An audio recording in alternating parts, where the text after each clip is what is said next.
নমস্কার, আমি সুদন বোস। আপনারা দেখছেন WBN ইন্ডিয়া। বৃহস্পতিবার সুপ্রিম কোর্টে হচ্ছে না আরজি করের মামলা শুনানি।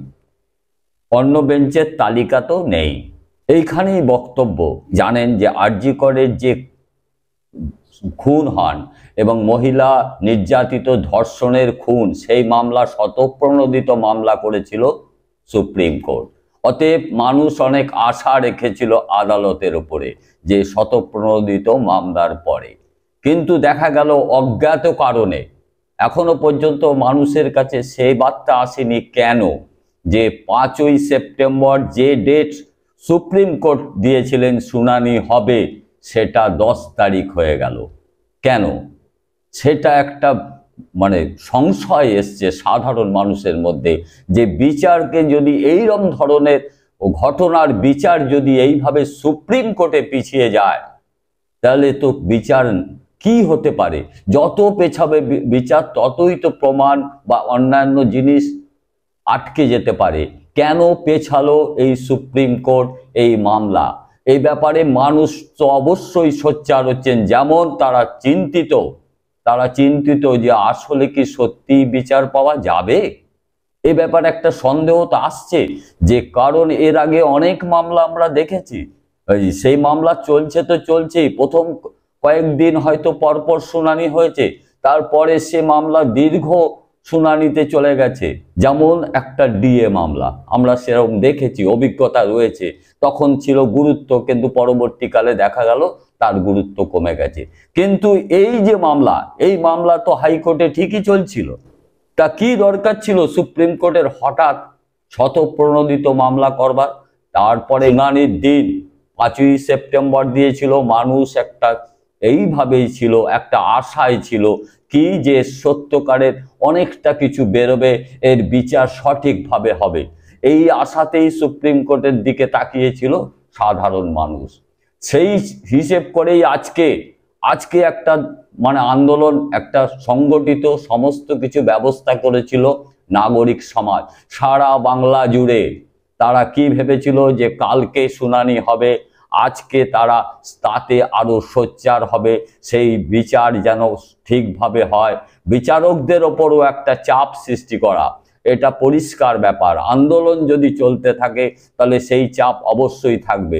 কিন্তু একটা অজানা কারণে সেই ডেটটা চলে গেল 10ই সেপ্টেম্বর।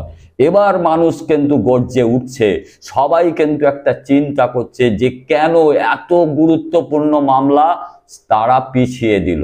কারণ এর আগে আমাদের অভিজ্ঞতা আছে যে তুচ্ছ মামলা, যেটা একটা রক্ষা কবচ পাওয়ার জন্য তড়িঘড়ি মামলার অ্যাপ্লাই করা হয়েছে, সেই মামলার কিন্তু শুনানি হয়েছে। মানুষ চিন্তা করছে, তবে কি একটা অন্য কোনো ব্যাপার আছে, যে এই মামলাটা পিছিয়ে দেওয়ার পেছনে অন্য কোনো কারণ থাকতে পারে কি?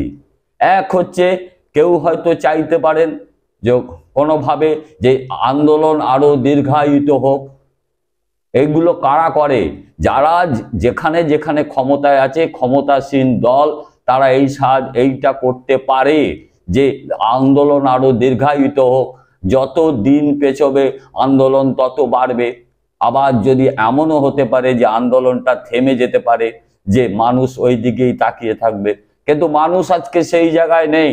আদালত তৈরি হয়েছে আদালতের জন্য নয়, সাধারণ মানুষের জন্য আদালত তৈরি হয়েছে।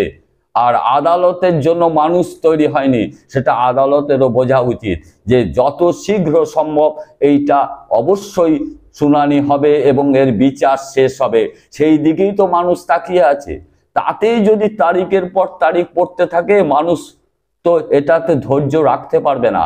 এবার আপনারা দেখতে পাবেন যে আন্দোলন তো যেমন এগোচ্ছে, বাড়ছে, দিনের পর দিন বেড়ে চলেছে। তার কারণ একটা কিছু, অন্য কিছু নয়। এটা সাধারণ মানুষ নেমেছে তাদের ক্ষোভের মধ্যে দিয়ে, তাদের ভয়ে তারা বাঁচতে চায়। তারা আদালতের ওপর ভরসা করেছে, এখনো রাখে, কিন্তু তাদের মনে প্রশ্নটা এটাই, কেন এত বড় লম্বা টাইম নিচ্ছে সুপ্রিম কোর্ট, আদালতের এই প্রধান বিচারপতি? তবে কি কোনো কথাবার্তা বোঝাপড়া হয়েছে?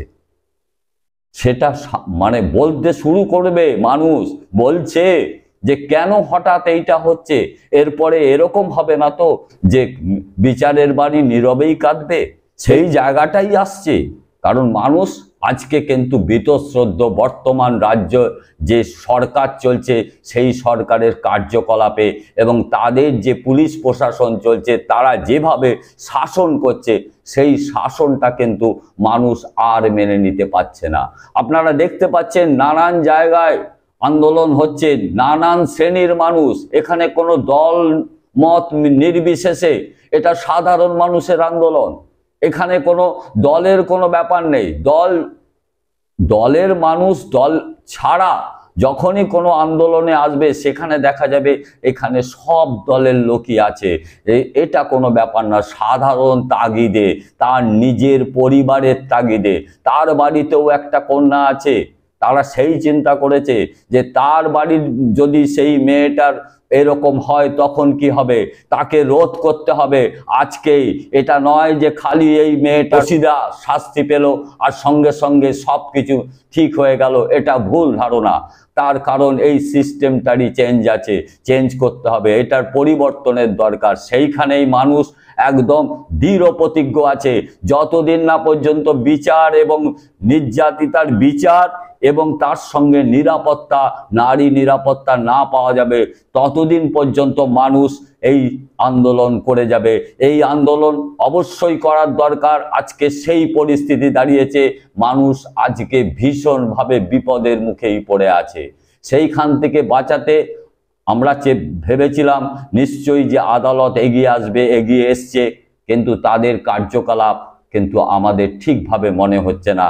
কারণ এত গুরুত্বপূর্ণ মামলা প্রধান বিচারপতির বেঞ্চে ছিল, তিনি কেন এতদিন পেছলেন?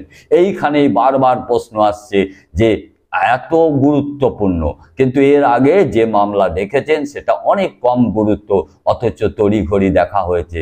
তবে কি এখানে একটাই বক্তব্য যে এইভাবে মানুষকে নিয়ে কখনোই ছেলে খেলা করা কিন্তু যাবে না। কারণ আপনারা জানেন, অভিজ্ঞতা আছে অন্যান্য দেশে কিভাবে কি হয়েছে, আপনারা খুব ভালো করে জানেন। সম্প্রতি বাংলাদেশে কি ঘটনা ঘটেছে, মানুষকে ঠেকাতে সাধারণ পুলিশ মিলিটারি কেউই পারবে না। সেখানে সেইভাবে যেন জায়গাটা তার আগেই নিয়ন্ত্রণ করা যায়, সেটাই আমরা আশা রেখেছিলাম আদালতের উপরে, সুপ্রিম কোর্টের উপরে। সেই আশা কিছুটা হলেও ভঙ্গ করেছে। তবুও আশা রাখছি যে আগামী দিন হয়তো তেমন কিছুভাবে বিচার করে তাড়াতাড়ি এর বিচারটা শেষ করবেন। এটা যেমন আমাদের দাবি আর সাধারণ মানুষের দাবি। আমরা তো সারাক্ষণ দেখতে পাচ্ছি সব জায়গায় ছোট বাচ্চা থেকে শুরু করে 80 বছর বয়স পর্যন্ত লোক রাস্তায় নেমেছে। সেটা ভাবার দরকার আছে, এরা কোনো রাজনীতি করে না। সেটাই বক্তব্য যে বিচার যেন ঠিক হয়। আশা রাখছি সুপ্রিম কোর্ট অবশ্যই আগামী দিন ঠিক নির্দেশই দেবেন। বিষয়ে আপনারা আপনাদের মতামত অবশ্যই জানাবেন। আগামী দিন দেখা হবে অন্য কোনো প্রতিবেদনে। নমস্কার।